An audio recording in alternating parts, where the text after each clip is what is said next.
Hi, Glenn. Hello, everybody. Good afternoon to you guys. Hello. All right, so hope we have a better connection today, and let's dive in. So, power of suggestions and anxiety. Well, anxiety comes from our own negative self-suggestions. Really, anxiety, right? Anxiety is a suggestible state that we fall into when we don't trust, when we look at the future and think it's going to be like the past. And most importantly, the one thing no doctor, no psychiatrist ever talks about is the role of diet in anxiety, the role of blood sugar. Sandy, you know this. We were all taught this. I don't know why the medical doctors weren't taught this. I love that you brought that up, Glenn. I am so on. Here's the only sales pitch anybody ever needs. We already know that a thought is an emotion and an emotion is a chemical. So I'll say it again. The chemicals you get in your brain come from your thoughts, and they come from one other place. Now, we could say 1,000 other places, because you could say you get chemicals from breathing and you can take drugs, but like reality, you get chemicals basically from two places, your thoughts, and the other one is food. The other one is food. So I had a client call me one time, and she said, I went to this hypnotherapist, another guy in New York. I know the guy and I don't like him at all. And, but I didn't say that to the person on the phone, but she said, listen, I went to this other guy and I hated him, and he told me, I needed to eat these things and whatever. And I said, did he hypnotize you? And she said, yeah. I said, and the hypnosis probably, and mind you, I do not like this guy, but still, I said, he hypnotized you, which is his job. I said, and probably felt really good, right? And she said, oh, yeah, it was great. I said, right. So I got to tell you, you should go back to him. He did his job. He did his job well. And if you come to me, I'm going to tell you to eat the same things he told you. He's right. Mm-hmm. He's right. You think you're going to go to somebody and they're going to go poof and all of a sudden you're fixed? Like you have no part in this, right? So, food is really, really important. And Glenn, I know you're just about to tell us how to do it. Yeah, but the most important thing is I watched, this guy's name is Gary Breck. He's a self-proposed guru over health and wellness, and he says he knows everything. And he went on to say that whoever said eat small meals more often is the worst thing for our body, and that everybody should intermittent fast. And I'm like, you are an absolute jackass. He's a jackass. And if I saw him, I'll tell him to his face, he's a jackass. Does he know about women and women's hormones and hormones that change over time that intermittent fasting can work against? Yeah. Obviously he's right about some things that he talks about, like everybody is, when they share stuff. But when it comes to highly anxious people, intermittent fasting is a death sentence for anxious people. Because they fill their body with cortisol, they fill their body with adrenaline because their blood sugar is always dropping. And the role of blood sugar in mental health, the role of blood sugar, anxiety, people would be anxious maybe at a level 3, which is manageable. But somebody who has anxiety at a level 2 or 3, it's going to be a level 10 if their blood sugar isn't right. And we have to get off the stimulants, get off the sugar, stop letting our insulin spike and our blood sugar drop. And if they just eat paleo, if they just eat ketogenic, and they you're stricter than I am. You're stricter than I am as I sit here drinking coffee and I'm insanely in shape and healthy. If you don't have blood sugar sensitivity, it doesn't matter. But I am able to eat sugar. What I tell my clients is this. I tell them, we're not going to take anything out of your diet. I just teach them how to eat, when to eat. And if you're going to have coffee on an empty stomach in the morning, you're going to ruin your day automatically.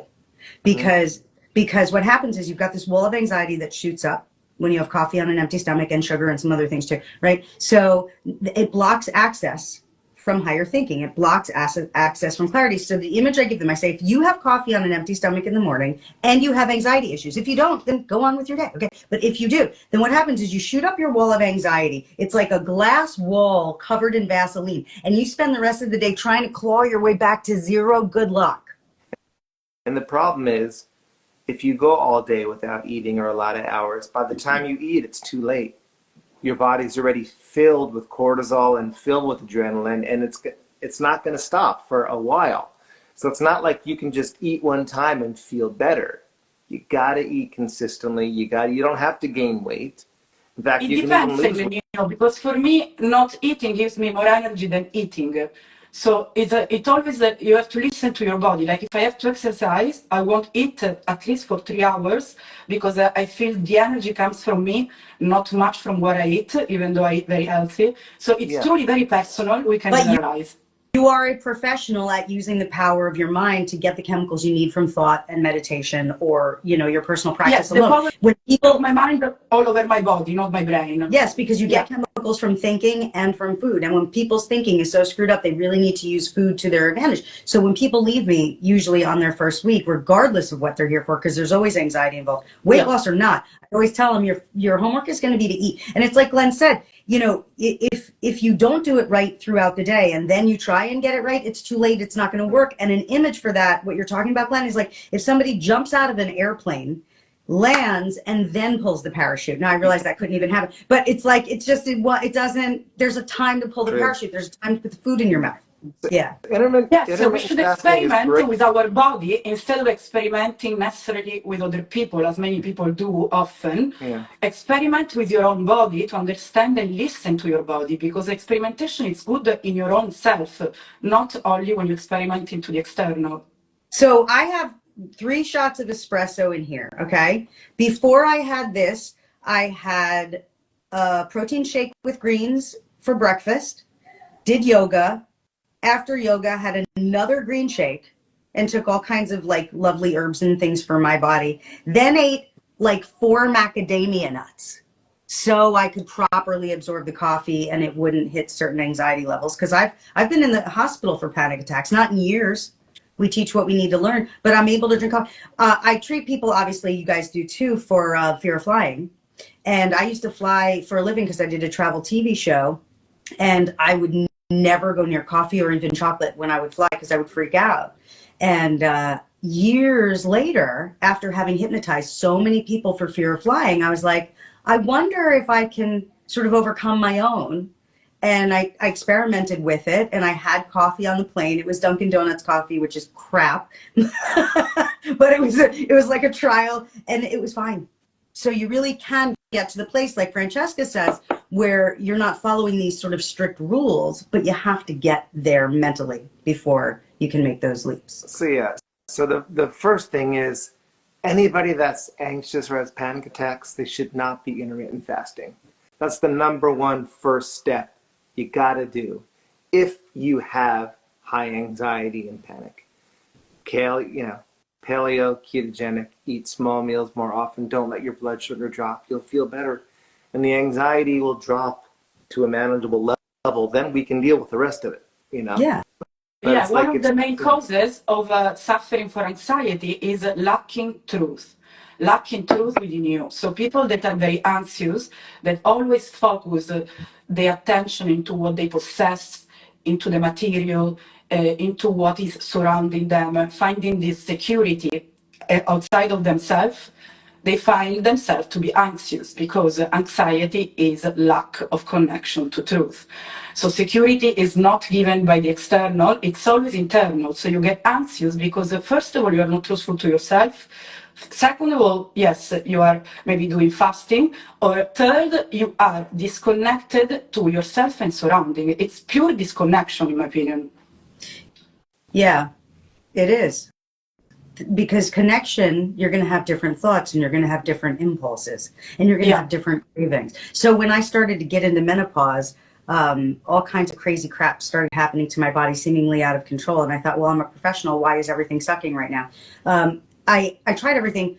I finally, and this was for me, right? Other people are going to have a different story, but I want to offer this, to the world. I did gluten-free for 1 month. Somebody said do gluten-free. I was like, okay, I told you guys I was going to do it. I am gluten-free. I don't miss it, actually. I didn't know you were gluten-free, but now it makes sense. I did gluten-free for a month, and they said it really is 2 months, but you could probably feel it by the end of 1 month. So I said, I'll give it 1 month. I'm not going 8 weeks without like pizza. So I did gluten-free. In New York. I know, especially in New York. It's like against our religion. Like they wouldn't let me park on my car on the street if they knew that I wasn't eating pizza. It's like wrong. So anyway, I was almost at the end of the month and I was like, good news, everybody. It didn't work. I don't feel any better. But then 3 days before the end of the month, I went, oh my God, wait a minute. I feel better. I'm moving better in yoga. My thoughts are clearer. I'm less tired. And I wasn't even going for the losing weight. I still have some fat on my outside of my belly, but the inside of my body just like, right? And I was like, wait a minute. So now I'm on my second month of gluten-free because, oh my God. And here's the other thing that I didn't know because nobody told me this. I have zero sugar cravings. Not only that, I'll order a breakfast sandwich at Lenny's over here. I usually eat the whole thing. It's not a lot of food. It's 2 eggs and some other stuff, right? I eat half. I'm like, oh my God. It's like doing free Ozempic if you go gluten-free. You're just not hungry. It's unbelievable. Is that how you feel? Look, I got a thumbs up. Yeah. Because gluten, of course, like has lots of sugars. Sorry, Glenn. It has lots of sugars. That's why it is used as a glue when you make the bread, when you make the pasta. It is the bad gluten that is bad, which doesn't have sugars. So whole grains are good. So we don't have to avoid gluten unless you're intolerant. We have to avoid the white flour, which is the worst part of the grains because it is full of sugars and it is refined. So we have to distinguish the two because people sometimes cannot survive without carbohydrates, and there is gluten in carbohydrates, but which kind of carbo are you consuming? That's important. So Francesca, how long have you been gluten-free? 5 years. How would you describe the difference in you? Because I was feeling very tired every time I was eating gluten. You become intolerant because you consume too much of it, or because you eat bad quality. For me, I was consuming too much. I was eating pasta every day, pizza every day, before going to bed, in bed. So for me, it was the exaggeration of it that made me gluten-free. But I'm very happy because I don't miss it. I don't miss something that doesn't make me feel good. Exactly. So when you go to restaurants, that's the hardest part. That's the only part that's annoying to me because you're just like, all right, salad, no croutons, end of day because there's gluten in everything. No, but there is so much variety. You actually find so many things between meat, everything. Everything is full of variety. The diet with no gluten. And do you find that you just don't crave sugar anymore? I don't crave sugar. I consume 0 sugar and 0 gluten. Yeah, it's amazing. Glenn, have you ever tried gluten-free? I have celiac. Oh, you're gluten-free too? Oh, well, Yeah. hey. Growing up, I had nothing but digestive issues. 100% digestive. I just thought everybody's system was that way. That's how it was. And then I got really sick, and then it was told to me I was allergic to wheat, dairy, and soy. Wow. And dairy and soy. Dairy is very painful.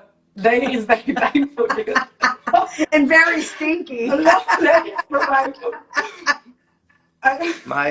My childhood was consumed with accidents and horrible things. So it was. Poor Glenn. No. Actually, if you respect 10% your intolerance for 6 months, it goes away. It is scientifically proved that if you respect it for 6 months, it goes away because we heal our body. So it depends on you. If you do any little mistake, you have to restart from 0. 6 months is enough to get rid of intolerances. Yeah. The hard thing is you give it that long. You do have to give it 6 months. Yeah. What did somebody say about coffee? Because that I see but I can't read the coffee just to find out which one is better. Espresso, cappuccino, or latte without sugar in the office. Oh, the coffee vending machine just for fun. So, one, coffee has to have stevia, right? I can't do coffee without sweetener. Do you, Sandy? Ew. Yeah. Oh, why would you ruin God's creation? Why would you do that? You girls drink it? Sugar in the coffee. They all do it anyways. It's very common. Oh, no. You drink it black? Like a man. You got to just like bitter. Yeah, no, listen. Okay, so they're wondering, okay, latte is baby food. Okay, it's just a cup of milk. Get over yourself. Latte is baby food. And definitely cappuccino is good because it's espresso. So that's what cappuccino is. You need things in it. You need to enjoy it. It's got to be creamy and delicious and Well, this is creamy. I coconut added milk. milk, stevia, all perfect. No. Even ginseng. I love ginseng, guys. When I ask for ginseng, they serve it full of sugar, and I ask, why are you destroying the flavor of ginseng, which is one of the best one in the world? So, yeah. I don't want my espresso to shower before I drink it down. So Also, when it think of comes you to getting so old with all this sugar is the first cause for aging. So then, okay, you go to the doctor, you solve all your issues, but why don't you do a bit of prevention, avoiding sugars if you want to age well? I mean, it's obvious. so Yeah, absolutely. in the States, though, from what I've talked to a few nutritionists about it, that it's not necessarily that gluten is the problem. It's the chemicals they put on our wheat. It's the glycophosphate. And I was told if I went to Italy and I had pizza, that I wouldn't react like I react here. If I went, because they don't use, one, if it's non-GMO, and then two, if it's not sprayed with glycophosphate. So for you, Sandy, it could have just been glycophosphate in your system, and not even though for all of us, gluten's in a America, hard unfortunately, common. Yeah, absolutely. And I can totally buy what you're saying. It's just enough for me to say, you know what? I don't need gluten. I don't miss it. I'll sit down with a bowl of like a couple different kinds of berries and some olives, some carrots, celery, hummus with no garlic because I can't digest anything either. I can't digest garlic. And I'm like, oh my God, who wouldn't love this meal? Who wouldn't love this meal? Yeah, it's like, you can so good. still get, but there's the one thing that they don't make Sorry. good enough yet. And a gluten-free pizza just doesn't work. No, it doesn't. I know. We have it. Like gooey crust. Gluten-free pizza, no thank you. Even though with the chickpeas flour and broccoli, we can make amazing bases to put, of course, condiments on the top, but we don't call it pizza. Ecco. We call At it that in point, you way. might as well just have sauce and cheese and leave the rest out. Just I eat sauce and cheese. Like just eat the top of the baked ziti. Yeah, pizza is not gluten-free. Pizza is pizza. Pizza's pizza. Yeah, coffee's coffee. All right. So I want to get down to some practical stuff about this because I think it's so amazingly important. Because how can we all be hypnotists, masters of the subconscious mind, the three of us, and we're talking about the importance of food because we're not nutritionists, although we're all trained in it. And especially you, Francesca, you're a chef and you work, what you do mostly is food. Yeah. Here's the thing. It's like saying, well, I'm going to go to walking class, but I'm not going to worry about the sneakers. You know what I mean? It's just like it goes together. Yeah. So I really believe the three of us have very different ways we offer to our client to work with food as chemicals to help create fertile ground in their brain so the work we do works better and sticks better faster.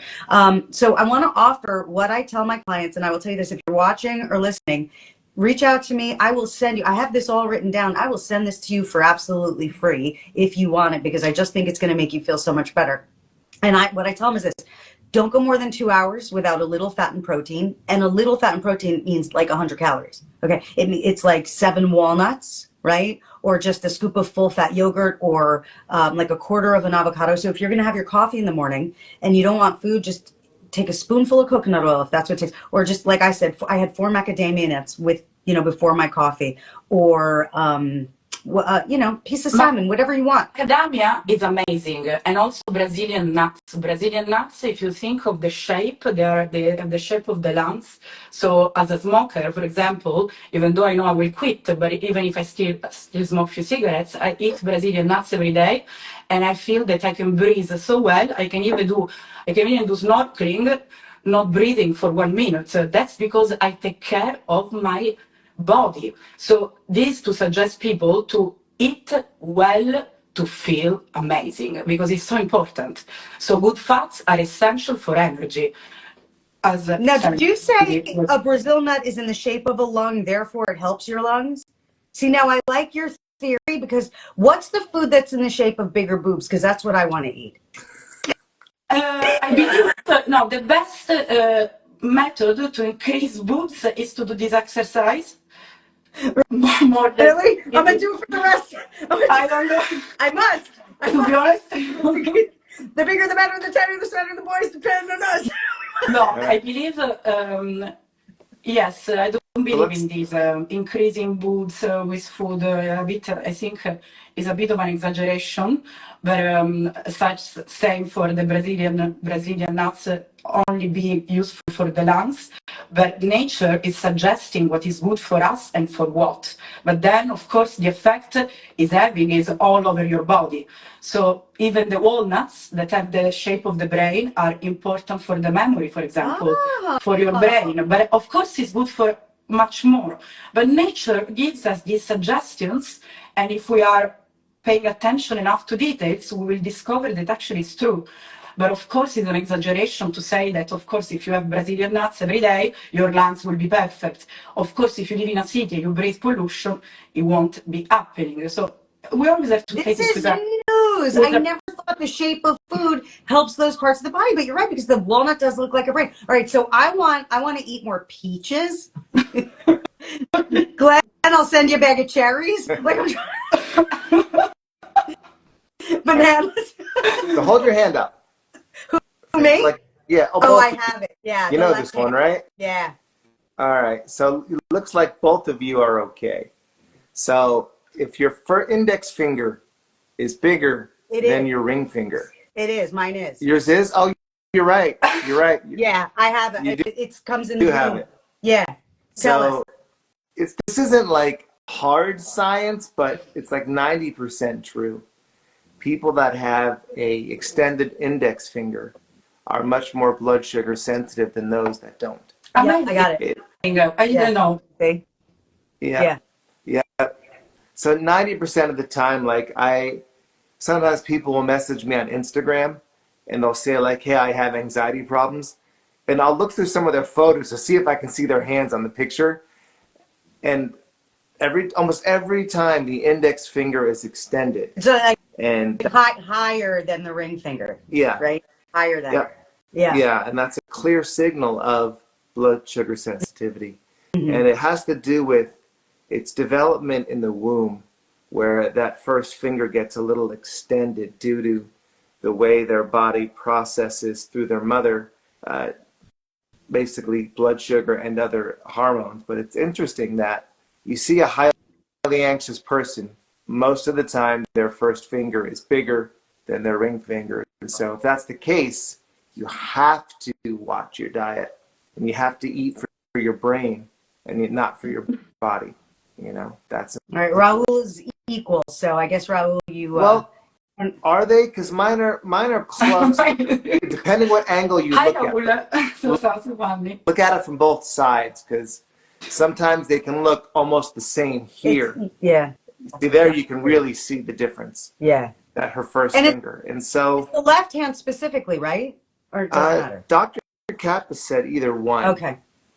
I never heard him say left or right hand, but I've seen it. I have seen it where it's just one hand, and I've seen it when it's both hands. So yeah. Okay. All right. So practical stuff. Eat a little fat and protein every couple hours, a little bit, like 100 calories worth. And what you find is you're eating avocado, you're eating salmon, you're eating nut butters, you're eating seeds. And you can even make your own trail mix and put it in, little baggies for like throughout the day. And for my clients, I tell them, if you want to throw chocolate chips into your trail mix, go ahead. If you want to put the dried cherries that have sugar in them, go ahead, put them in. That's not going to throw it off. And if it gets you to eat the trail mix, put the chocolates. So I don't have any problem with a little bit of sugar. But what I tell them is do this every 2 hours and set your alarm for 3 days, 8 a.m., 10 a.m., 12 p.m., and just have a little bit. And then you find when you do eat a meal, you're already satiated. So there's no deprivation. Deprivation doesn't work. Deprivation doesn't work. Deprivation doesn't work. In fact, deprivation works against you. Satiation, so you're satiated, satisfied throughout the day. Every 2 hours, your brain works better. And after setting your alarm and making this your job for 3 days, it becomes habit. You don't have to think about it anymore. Every 2 hours, you're going to notice exactly when your blood sugar starts to drop. Yes. Also, never check calories. Such an ignorant thing to do. I consume 2K of calories per day, and someone else's, a friend of mine, consumes 1K calories per day. I am thinner than the person consuming 1K of calories because what are we eating is different. So don't check calories because 10 avocados that have lots of calories won't be compared to something else just because it has less calories, but it has more saturated fats. So always know what you are eating.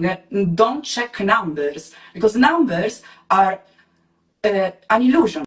Yeah, and The number- athletes taking 6,000 calories. Exactly. You can even consume But they're 6,000 calories also burning and it, don't right? gain any weight. So it's such a stupid thing to do to check calories. It makes you waste time. It makes you calculate what you eat. You become a machine again. So it's very sad. Think of calories. I never thought of it like this until just now. But if you think of calories like friends, and you try to get as many friends as you want, as you can possibly get on Instagram or Facebook, are those more valuable than the 3 best friends that you have? Like, you can't. It's like you can't compare the amount to the quality. Absolutely. Bravo, Sandy. Ecco, it's a matter of quantity and quality. Yeah. Exactly. Yeah. Ultimately, yes. I know not all calories are equal. However, for a lot of people, going on a diet path, calorie counting is a huge benefit. I know ultimately getting away from that and eating, like you said, Francesca, I get that. But when starting out, using something like MyFitnessPal and counting your calories, one, it wakes you up. So for example, let's say you go to Subway or you go to, and you get let's say you get a Subway sandwich. If you just skip the mayo, you will save about 600 calories off of that sandwich for your body. And learning how caloric some of the oils and some of the mayonnaises and the sauces that we put on foods, there is a lot of benefit. I know ultimately, yes, if you're eating a diet and you know that not every calorie is equal, you can eat more calories that are better for your body. However, to study calorie counting, I think is really beneficial. Like I never realized if I go to Jersey Mike's because they have gluten-free bread, and if I have the oil and vinegar and the mayo, that's 750 calories. And those are bad calories. That's 2 meals just. And they're bad calories. You know what I mean? Which is to the point. But for starting out, I really kind of am a fan of that because I never knew that. No, yes, Lenino can help you to find a structure, but if you instead feel what you're eating, no, absolutely, Glenn is right, but for many can be useful, but you also can learn how to study and feel the energy of what you eat. So if it's good fat, if it's bad fat. So I hear everyone saying this really does go in steps, and in the beginning it might be a smart idea to count calories, but it's like I tell my clients, make this your job for 3 days and then forget about it because your body will start to tell you, and it really only takes about a day and a half, not 3, but I tell them go 3, so then they'll go 1. But yeah, it doesn't take long for your body to really. The best thing to burn fat, do we require calories? No, eat celery every day and you're fine, like this. Crunchy. Yeah, oh my God, I love celery. I eat so much, and I drink celery, and I made a thing the other day. I ground up celery with a little bit of orange. No, I put an entire orange and a little bit of lemon. Celery, orange, lemon. Blended it all up. Oh my God, it's so good. With the zest, because the zest is the best part of the lemon and the orange. Oh, I didn't do that. I will next time. You can clean them. Be careful they're not waxed, so there is no waxing around the lemons because they put it to preserve now the ingredients. But then if it's natural, you can blend it all because the zest is what actually has the best nourishment. So if they do wax it, what do? You wash it with hot water first to melt that off and then cold? I would put them in boiling water so it melts, but to be honest, I always buy the natural ones because unless you have to squeeze it so it lasts longer, but if you have to eat all of it, I wouldn't risk it, Sandy. I would buy the super organic ones. All right, now I'm going to sell you on good fats and good oils because Elizabeth even said oil calories are not bad. Not necessarily, depends on the oil. I had a friend who was the national spokesperson for colon health, who sadly passed away from colon cancer. Talk about the irony. healthy, vibrant, amazing, and stayed away from oils, stayed away from things like olive oil and coconut oil, stayed away from oils, and ultimately she died of colon cancer. So if that doesn't sell you on eating good fats, I don't know what does. She did everything else just right, but Yeah. she had some belief that she picked up somewhere, can't have oils, and that was the end of one of the most amazing people who ever lived. So. Yes, also to avoid the seed oils, which are one of the main causes for cancer, is very important because these are fats that are not very well digested in our body and they stay there, creating also cancer. Which ones are you talking about? Seed oils. Every seed oil, it's very bad. Vegetable oil, seed oil, sunflower oil. Yeah, so Extra virgin olive oil and coconut oil. Okay. That's it. Okay. avocado oil, there's also one from the sea, algae oil.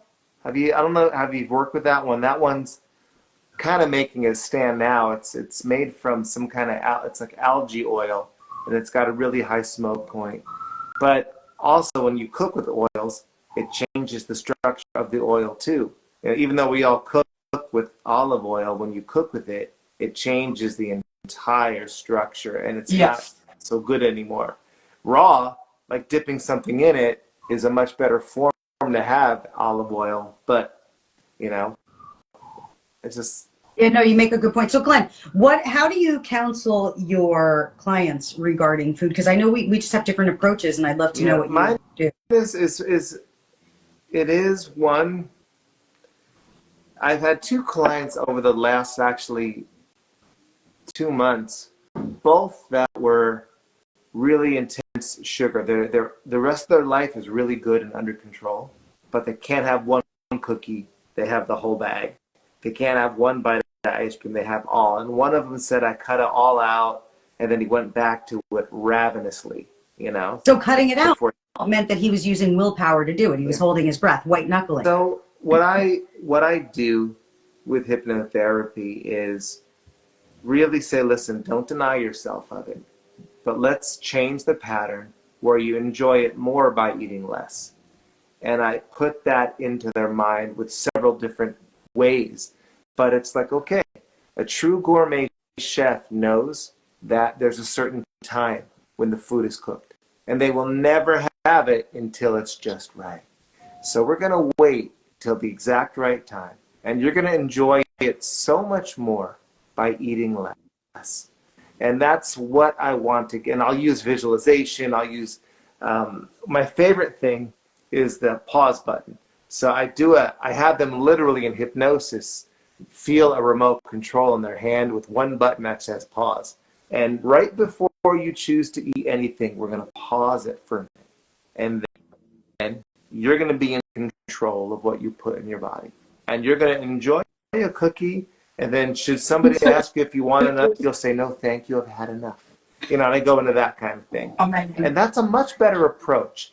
It sometimes can be, those sessions I tape because generally they need some reinforcement of that pattern. But when I get them into a pattern of not depriving themselves, like deprivation, and if they want to have some ice cream, have some, but don't have the whole bucket. Enjoy more by having less, and that's my approach. Yes, to everything. it's a bellissimo, Glenn. Beautiful visualization example, because also the faster you eat, the less you know what you eat. It's just to fill that void. So it's very important to be consciously present while you eat, because eating is what you are. So it's very important to understand this. I know. My mom always said, most of the time you're not even hungry. If you just drink a glass of water, you won't be hungry anymore. Most of the time we're actually just thirsty, but we think we're hungry. We've also tricked ourselves into really believing we need bigger portions. And once you get out of that cycle, you look at the old you and you're like, that was insane. What even ever made me think I needed to stuff this and that in my face?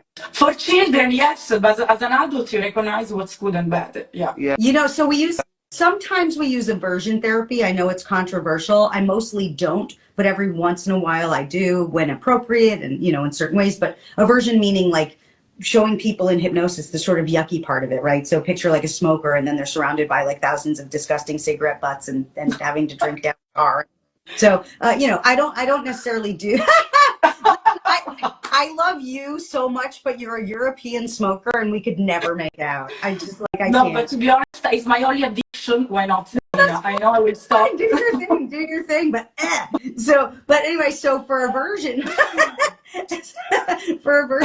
therapy, an image I've given people when it comes to just eating too much. I was out at a restaurant on Fifth Avenue, right by the Empire State Building, and the guy, I watched the guy next to me, and he was probably in his 20s, and he ordered the big bucket of sweet potato fries. So he was probably like, oh, healthy. So the big bucket of sweet potato fries covered in truffle oil and Parmesan. Okay. And then of course his meal, and he had a big beer, and you take the fries and you dip it into some sauce of whatever. And I'm watching him talk to his buddies, gulp down the beer, take 4 fries at a time, dip it in the whole thing. It's like going down his arm, and right.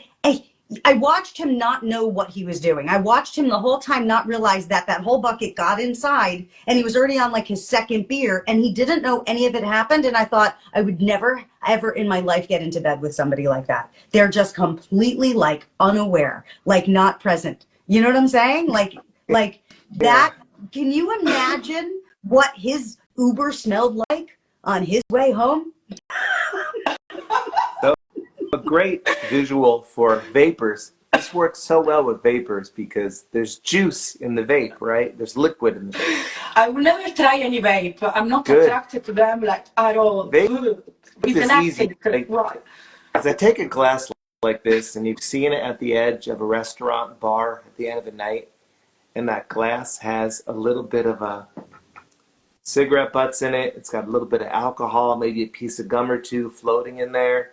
Then we put a little mucus in there from somebody you don't know, and we use that as the vape juice. And so that cements in their mind that other people's mucus is floating through your mouth.